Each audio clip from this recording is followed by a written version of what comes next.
അപ്പം നമ്മളിന്ന് ആക്കാൻ പോകുന്ന കല്ലുമ്മക്കായ തേങ്ങ അരച്ച് വെച്ച കറിയാണ്. അപ്പോൾ അതിലേക്ക് ഫസ്റ്റ് നമുക്ക് കുറച്ച് തേങ്ങ ഇട്ട് കൊടുക്കാം.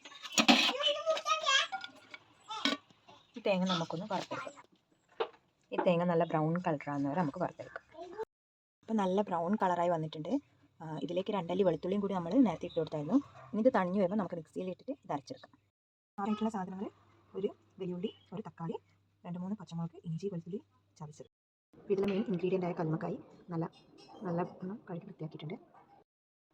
ആദ്യം നമുക്ക് ഇതിലോട്ട് കുറച്ച് വെളിച്ചെണ്ണ ഒഴിച്ച് കൊടുക്കാം. വെളിച്ചെണ്ണ ചൂടാകുന്ന സമയത്ത് നമുക്ക് ഇഞ്ചി വെളുത്തുള്ളി പേസ്റ്റ് ഇട്ട് കൊടുക്കാം. തക്കാളി, ഉള്ളി, പച്ചമുളക് എല്ലാം കൂടി നമുക്ക് ഇട്ടെടുക്കാം. അതിലേക്ക് നമുക്ക് ആവശ്യത്തിനുള്ള ഉപ്പ് കൂടി ഇട്ട് കൊടുക്കാം.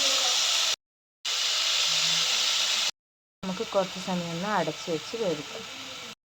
ഇതിൽ 1 സ്പൂണ് മഞ്ഞൾപ്പൊടി, 2 സ്പൂണ് മുളക് പൊടി, ഒരു 1/4 ടീസ്പൂൺ മല്ലിപ്പൊടി ഇട്ട് നന്നായി നമുക്കിതൊന്ന് ഇളക്കാം. ഇതിലേക്ക് നമുക്ക് 1 ഗ്ലാസ് വെള്ളം കൂടി ഒഴിച്ച് കൊടുക്കാം. ഇത് തിളക്കുന്ന സമയത്ത് നമുക്ക് നേരത്തെ അരച്ച് വെച്ച തേങ്ങ വറുത്തരച്ച് അരവ് ചേർത്ത് കൊടുക്കാം.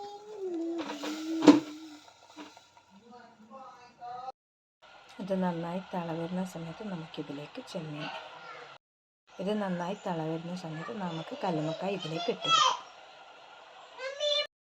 അപ്പോൾ ഇത് നന്നായി തിളക്കുമ്പോൾ നല്ല പച്ച നമ്മളെ മുറ്റത്തുനിന്ന് പറിച്ച് നല്ല മണമുള്ള കറിവേപ്പില ഇതിലേക്ക് ഇട്ട് കൊടുക്കാം.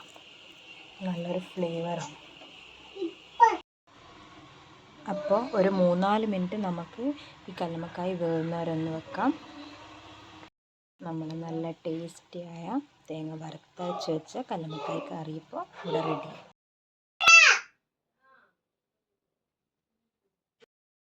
ഈ കറി അമ്മാൻ തിന്നുന്നുണ്ട്. അമ്മാൻ എന്നാ അഭിപ്രായം? എങ്ങനെയുണ്ട്? എന്ത് കറി സൂപ്പറാ?